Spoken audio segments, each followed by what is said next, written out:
Сендерің қалай? Жақсы. Жақсы. Бүгін сабақта кім жоқ? Бүгін сабақта Серікбол Рамазан.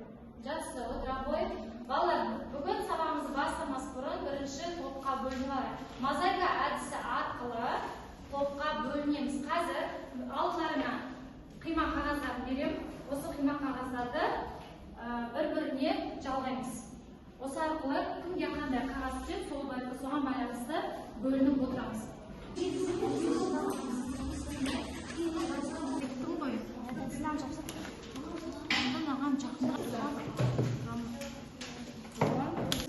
Жақсы балалар, мына бірінші топта бізде қандай бейне шыққан? Мозаика әдісінде авиотикалық тракторға жататын аспанның бұлттардың бейнесі шыққан, иә? Екінші топ сендерде қандай бейне шықты? Биотикалық топқа жататын қандай сурет? Арыстандардың жыртқыштығы, бәсекелестігі жатқан, иә? Ал келесі топ сендерге қандай сурет түсті? Антропоген, яғни адамның іс-әрекеті арқылы жасалатын. Жақсы. Енді балалар, үйге берілген тапсырма бойынша сұрақ-жауап әдісі. Бірінші сұрақ: экологиялық жүйе немесе экожүйе дегеніміз не? Шұғыл айта ғой. Экологиялық жүйе дегеніміз тірі ағзалардың қалыптастырған және олардың ортасынан тұратын бір тұтас табиғи жүйе. Жақсы, отыра ғой. Келесі сұрақ: табиғи экожүйе деген не? Мысал келтіріңіз. Табиғи экожүйе тірі ағзалар тіршілік етіп, бір-бірімен өзара байланысып,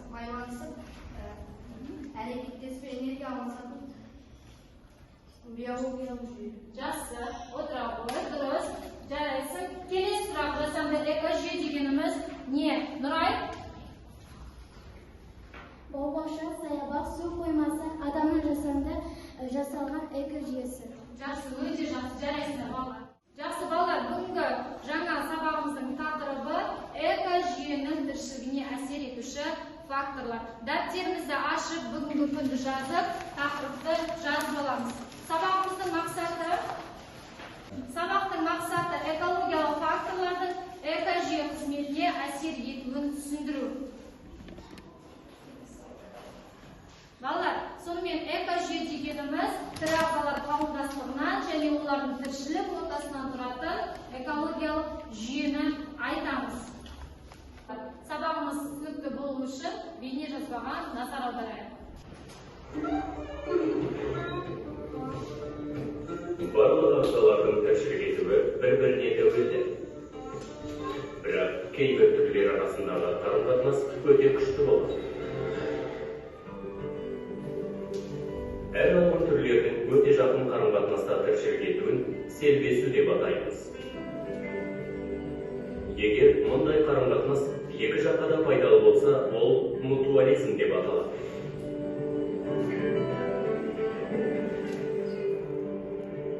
Мутуализмді көптеген экожүйелерде кездестіруге болады. Ол ағзалардың барлық түрлерінің арасында өсімдіктер мен жануарлардың, жануарлар мен өсімдіктердің немесе әртүрлі жануарлардың арасында да байқалады. Мына маржан рифтер экожүйесінде сайқымазақ балық жертінің улы картинияның ажалды буынан қорғайтын шырышты қабаты болады. Бұл оларға...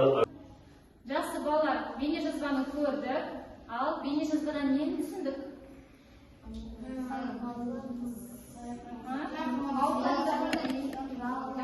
Жануарлардың бір-біріне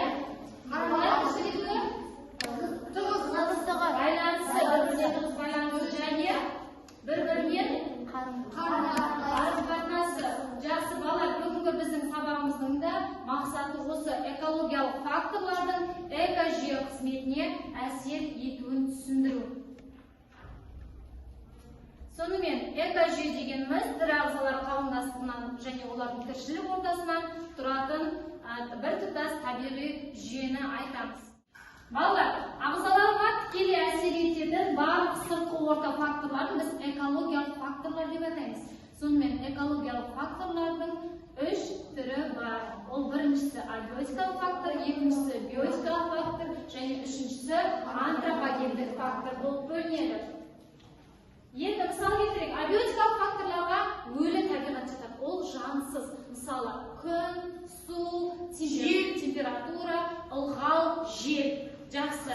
Келесі екіншісі биотикалық факторларға, яғни тірі ағзалардың бір-бірінен қарым-қатынасы. Ол қалай жүреді? Ол бәсекелестік арқылы, ол комменсализм арқылы, симбиоз, паразиттік тіршілік және жыртқыштық. Келесі үшінші түрі ол бізде антропогендік фактор. Яғни антропогендік фактор кезінде ол адамның іс-әрекеті арқылы жасалған, мысалы каналдардың салынуы, ағаштардың кесілуі. Жақсы. Балалар, енді осы бүгінгі сабағымыз бойынша тапсырмаға көшейік. Дәптеріңізге бүгінгі күнді тақырыпты жазып алдық. Енді бірінші тапсырма деп мына термин сөздермен жұмыс жасаймыз. Осы үш факторды жазамыз. Біріншісі биотикалық факторлар, екіншісі абиотикалық факторлар және үшіншісі антропогендік факторлар дегеніміз не? Анықтамасын жазып аламыз. Тірек сөздермен жұмыс.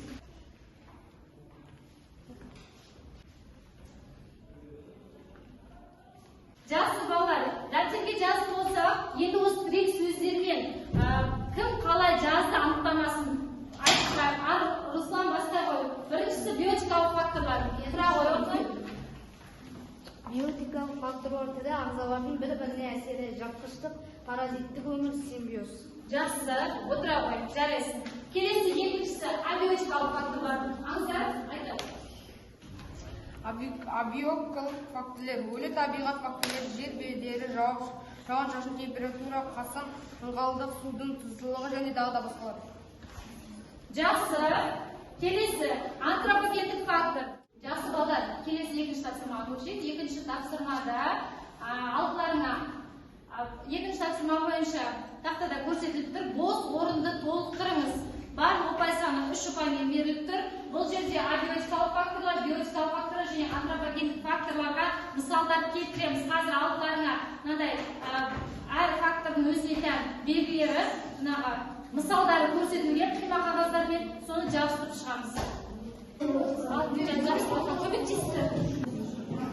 Балалар, уақыт аяқталды. Кім дайын? Қай топ дайын? Дайынсыз ба балалар? Келіңдер. Кел. Балалар, биотикалық факторлар симбиоз, жыртқыш, комменсализм, бәсекелестік жатады. Жақсы. Не себепті Руслан бұларды биотикалық факторларға жабыстырдыңдар?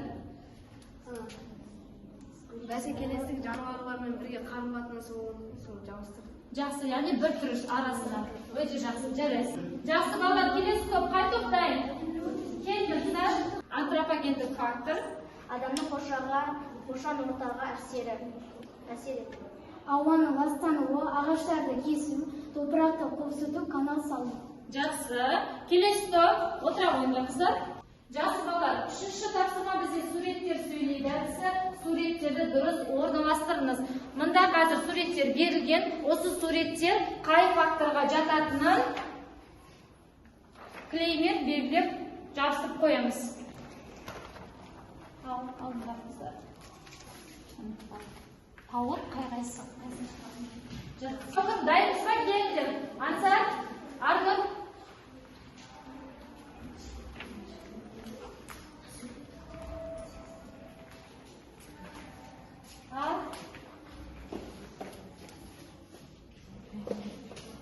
Абиотикалық факторлар күн, ауа райы, өлі табиғаттар жатады. Биотикалық факторлерге жыртқыш жандар жатады. Мысалы, жолбарыстың анаулауы, бүркіттің анаулауы және бүргенің қарым-қатынасы. Антропогендік факторге адамның кесірінен ауаның ластануы. Жақсы. Келесі үшінші топ дайынсыз ба келіңдер? Ямен.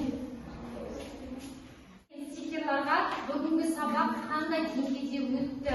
Сабақ ұнады ма? Қай жер түсініксіз және тағы қандай ақпараттар білгілерін келеді? Сол жөнінде жазып, мына рефлексия қағазына кейін жабыстырамыз. Кейін тұрған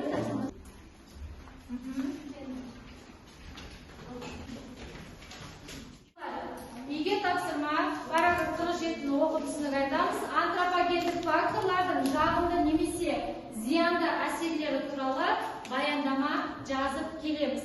Бүгінгі сабаққа қатысқан оқушыларға көп рахмет. Жарайсыңдар, барлықтарын өте жақсы атсалыстыңдар. Осымен бүгінгі сабағымыз аяқталды. Сау болыңдар.